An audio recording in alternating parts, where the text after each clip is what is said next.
She screamed. Her hands gripped the edge of the bed. Sweat poured down her face. Amara was in labor. The storm outside matched her pain. Thunder rumbled. The wind howled. And inside that tiny, broken hospital, the lights flickered. She had no one by her side. Her husband had died just after she found out she was pregnant. Now she was alone, a widow, in pain, but full of hope. And then the sound she had waited for, a baby's cry, then another, 2 cries, twins. Amara was too weak to sit up. She didn't see their faces. She only heard their cries. She whispered through her tears, "My babies, my little miracles." And with the last strength she had, she reached under her pillow and pulled out a small necklace. A simple gold pendant, the one her husband had worn every day. She kissed it gently, then pressed it into the hand of the nurse nearby. "Please," she whispered, "give this to one of them. Let them know their father loved them." The nurse nodded, but her eyes were cold. Later that night, the same nurse returned to Amara's bedside. Her face was blank, her smile forced. Then came the lie. "I'm so sorry. Your babies didn't make it." Amara's heart shattered. She screamed, "No, no, let me see them, please." But they said it wasn't possible. They never brought the babies. They never let her hold them, not even once. And Amara believed them. She cried for days. She stopped eating, stopped speaking. She thought her world had ended. But the truth was worse. The nurse was paid to lie. That same night, under the cover of darkness, she sold the babies. One baby was taken to the city by a rich couple. The other was given to a struggling family in the next town. 2 sisters, born together, torn apart. One of them still wore a tiny gold pendant, a gift from a father she would never know, a symbol of a mother's love she would one day feel again. This is the story of Ife and Tari. 2 lives, 2 secrets, 1 truth that could change everything. And it all began the night the rain fell.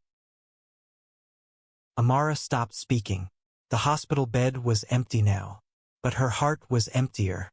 She had walked home with no babies, no cradle, no joy, just silence.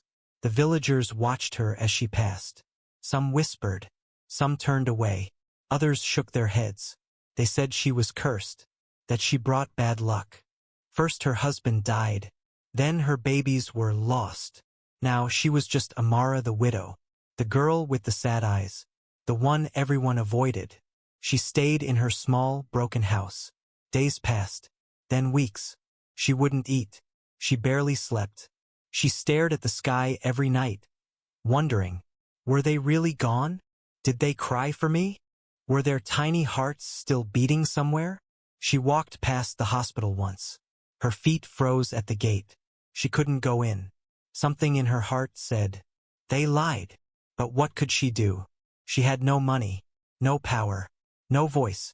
One evening, she opened a box beneath her bed. Inside was her husband's last letter, his favorite shirt, and a small photograph of them smiling before everything went dark. She held it to her chest.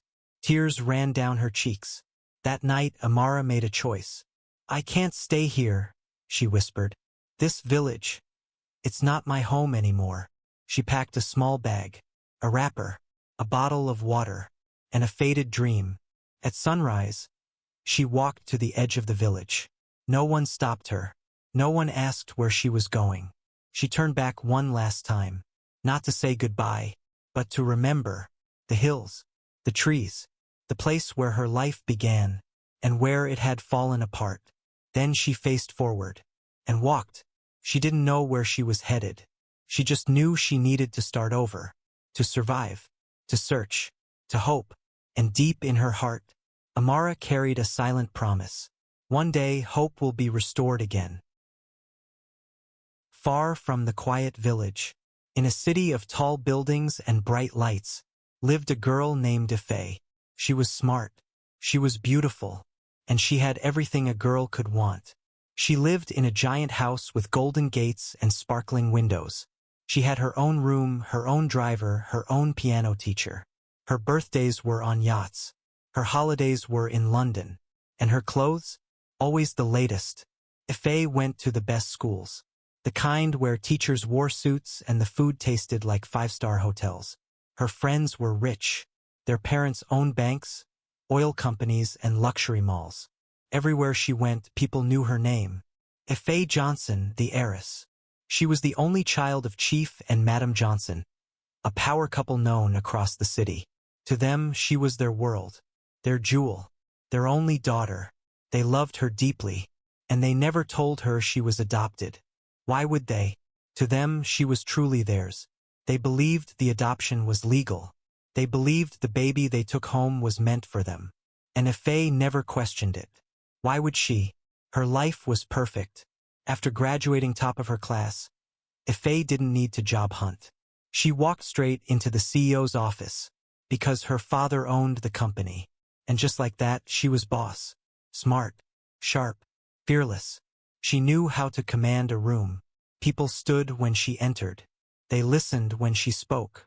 But in that same city, in the same company her father built, wearing a faded uniform and pushing a mop through cold hallways, worked an older woman named Amara. She moved quietly, worked hard, kept her head low. She wasn't part of the meetings. She wasn't in the fancy elevator. She was the one who cleaned it after everyone had gone. Some workers said she was strange, too quiet, too soft, but Amara never complained. She swept, wiped, and scrubbed like her life depended on it, because it did. Ife passed her often, never smiled, never asked her name. To Ife, she was just another worker, a shadow in the background. And in her world, shadows were not meant to be seen. If she wants to be noticed, Ife once told her friend, she should work harder and aim higher. But something about Amara stayed unspoken, a quiet presence, an ache behind her tired eyes. She never missed a day, never asked for favors. But every now and then, she would pause and look at Ife, just for a second, as if searching for something. But Ife never noticed. She was too busy running board meetings, signing deals, living the life. She had no idea the city held secrets, that not everything in her world was as perfect as it seemed, that her past was not written in gold and marble, but in whispers and missing pieces. Chief and Madam Johnson loved her. They believed she was meant to be theirs. They never questioned where she came from. To them, she was their daughter, no explanation needed. And so the truth stayed buried. Two women, one living in the light, one moving through the shadows, tied by something invisible, unspoken, unseen.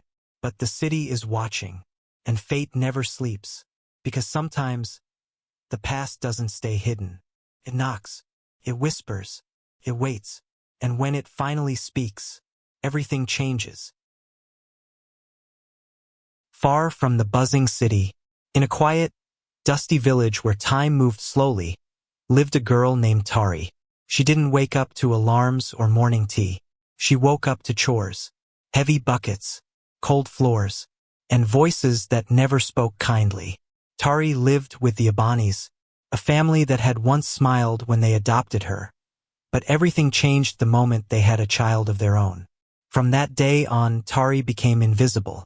No hugs, no kind words, no birthday songs, just work and silence.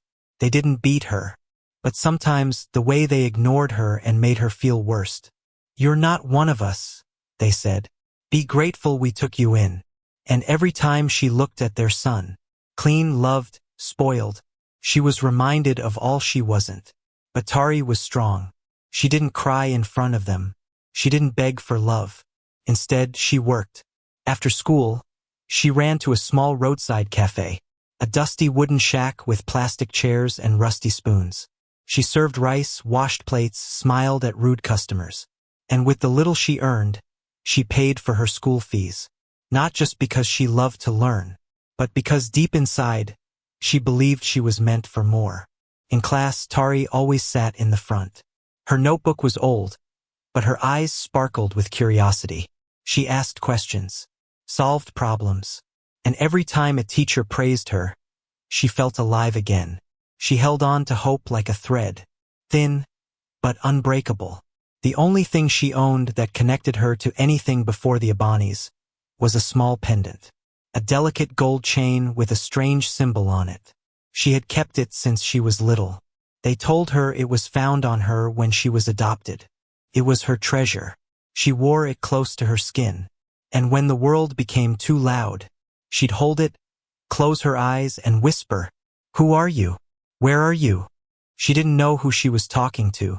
Maybe a mother, maybe a father, maybe just a feeling, but something in her heart told her she wasn't meant to stay hidden in that village. On stormy nights, she'd stare out the window, watching the rain tap gently on the rusty roof. She often imagined a different life, with soft voices, warm hugs, and a name said with love. But reality would always return, with the sound of her name being shouted from the kitchen. "Tari, go wash the plates. Tari, have you mopped the floor?" And so, she'd wipe her tears, hide her dreams, and return to her corner. Sometimes she'd look at the other girls in the village, with their laughing parents, clean uniforms, and soft hands, and wonder, why me? Who left me? Why did they never come back?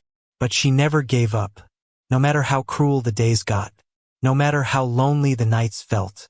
She held on, to her pendant, to her education, to her dreams, because even if no one believed in her, she believed in herself. And somewhere, in the same world that forgot her, her sister was living a life she could never imagine. Two hearts, one story, still waiting to collide. And when they do, everything will change.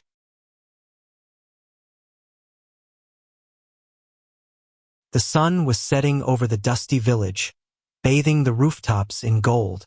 As Tari sat under a mango tree, her hands wrapped around a small travel bag, she had made up her mind. She wasn't going to tell them. The Abanis had reminded her too many times that she didn't belong, that she wasn't really family.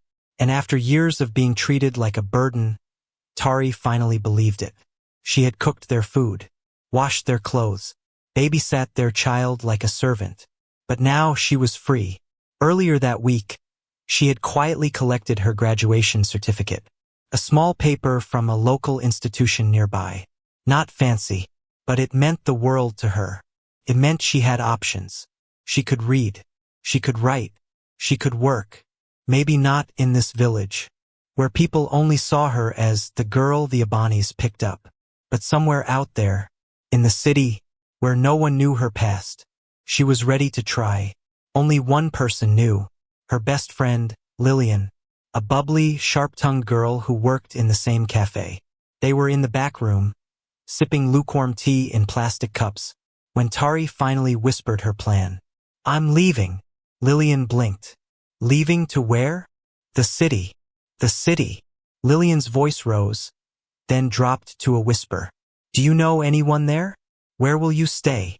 Tari took a deep breath. "I'll stay at a local hotel for a few days. I've saved a little. I'll look for a job. Something will come up. I know it will."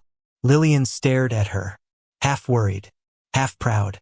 "And the Abanis? They won't notice I'm gone." "Not really," Tari replied softly. "They made it clear I'm not their child, and I no longer feel like I belong there. I don't want to keep waiting for love that isn't coming." Lillian sighed. "You're brave. But what if it doesn't work?" Tari gave a small smile. "Then I'll come back. But don't tell anyone, not even our boss. That way, if it fails, maybe I can return quietly and still have my job." Lillian reached into her pocket and pulled out some crumpled Naira notes. "It's not much," she said, "but keep it. For emergency." Tari blinked back tears. She hugged Lillian tightly. "Thank you for believing in me." That night, Tari packed only what she truly needed. A change of clothes, her certificate, and the little pendant she always wore close to her chest. She didn't say goodbye. She didn't leave a note. She simply slipped out, quietly, without noise, without guilt. The village faded behind her. The trees, the dusty roads, the small cafe, everything she had ever known, now growing smaller through the cracked bus window. But inside her, A fire. A quiet one. Steady. Unshakable. She was scared. Yes. But she was also free. And that felt like flying. The city lights were waiting. And so was her story. She didn't know what tomorrow would bring, where she would sleep next week, what job she'd find, or who she might meet. But one thing was clear. Anything was better than staying where she was never wanted. And for the first time in her life, Tari wasn't just surviving. She was chasing something. A future. A name. A truth still hidden in the shadows. She had no idea that her steps were leading her to something greater, something unimaginable. She just knew she had to keep walking.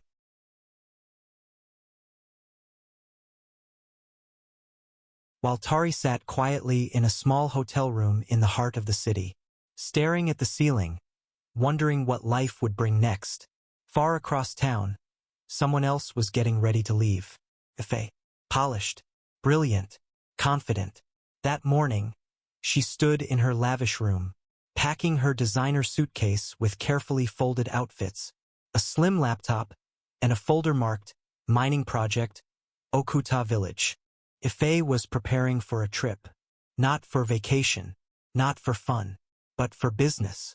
Her father's company had been eyeing a new location, a small, quiet village rumored to have untapped resources, and Ife had volunteered to go check it out. She wanted to prove herself, to show her father that she could do more than run board meetings in glass towers. "Let me go," she'd said. "I want to handle this. Alone." Only her parents knew about the trip. Not her friends. Not the office staff. She didn't want the noise, the pressure, or the gossip. If the deal worked out, then she'd share. If it failed, well, no one would need to know. The driver pulled up at the front of their mansion. Ife stepped out, dressed in sleek business casual, sunglasses on, face calm but heart pounding. She didn't know what to expect. The village was unfamiliar territory, not her usual playground of cocktails and corporate brunches. But she'd done her research. She had studied the map, spoken to the locals online, and even secured a small apartment just outside the village. Simple, basic, but hopefully clean and safe. She was ready. At least she told herself she was. Hours passed. The tall buildings melted into open fields. The smooth roads turned bumpy, and the clean city air was slowly replaced by the raw scent of nature. Ife stared out the window in silence. A tablet glowed on her lap, showing reports and land surveys. But her mind was elsewhere. She thought of her father. How proud he looked when she told him she'd go. She couldn't fail. She wouldn't fail. The village wasn't far now. She could already see the rooftops ahead. Her phone had no signal. The road had narrowed into gravel, and the driver leaned forward, squinting at the handwritten directions. "Just a little further," Ife whispered to herself. She checked her bag again. Her ID, some cash, project documents, a voice recorder, everything was there, except certainty. She didn't know what she'd find. Would the people be welcoming? Would the land be viable? Would she be safe all alone? Still, she pressed forward, because this was her shot, to step out of her father's shadow, to prove she wasn't just a pampered heiress. She didn't come to make friends. She came to make a deal, a big one. The apartment was small, tucked between a row of old shops, paint peeling, a broken light bulb flickering near the gate. Not ideal, but she could manage. She slipped the key into the door, took a breath, and stepped inside. It was quiet, too quiet. She dropped her bag on the bed and pulled the curtains back. Outside, the village buzzed faintly with life. Children playing, women selling fruits, men chatting by bicycles. It was a different world, a far cry from the luxury she knew. But she wasn't here for comfort. She was here for success. And Ife was going to secure the deal, no matter the cost. Two girls, two worlds, one truth that's beginning to stir. While Ife stepped carefully through the dusty paths of a village she had never known, Tari zipped up her worn-out jacket and opened the creaky door of her small hotel room in the city. She took a deep breath and whispered to herself, "This is it." She didn't know what the city would offer, But she was determined to try. Her savings were low. Her nerves were high. But her heart was ready. She grabbed her bag, tucked her pendant safely into her shirt, and stepped outside. She had circled job ads in a newspaper the night before. Small cafes, cleaning jobs, anything to get her started. And across the city, Ife walked through the village market, her heels replaced with sneakers, her confidence now mixed with curiosity. People stared. Some smiled politely. Others watched her closely. She didn't belong here. That was clear. But she didn't flinch. She was on a mission, and nothing would stop her. But then, something strange began to happen. In the village, an old woman selling herbs called out, "Tari, my dear, you've returned." Ife froze. "I'm sorry?" she asked. The woman frowned. "You don't remember me? From the next village? You used to buy herbs for Mama Esther." Ife shook her head. "I think you've got the wrong person." But the old woman kept staring. You look just like her." Meanwhile, in the city, Tari finally found a cafe looking for help. It was busy, loud, full of bright lights and fast-moving people. The manager stepped out and blinked twice. "Ife." Tari turned slowly. "Sorry." "Oh, my bad." The manager chuckled.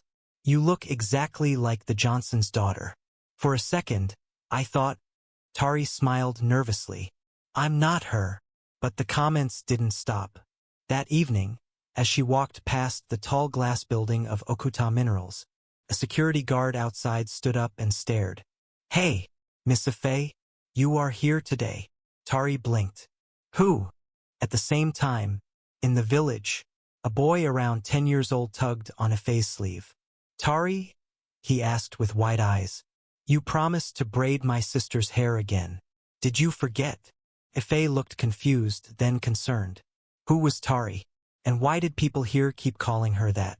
Tari walked faster, passing glass windows where she caught a glimpse of herself. She paused, looked closely. She looked different, out of place, yet somehow familiar. Both girls, miles apart, stood in silence. Faces being mistaken, names being confused, worlds beginning to swirl.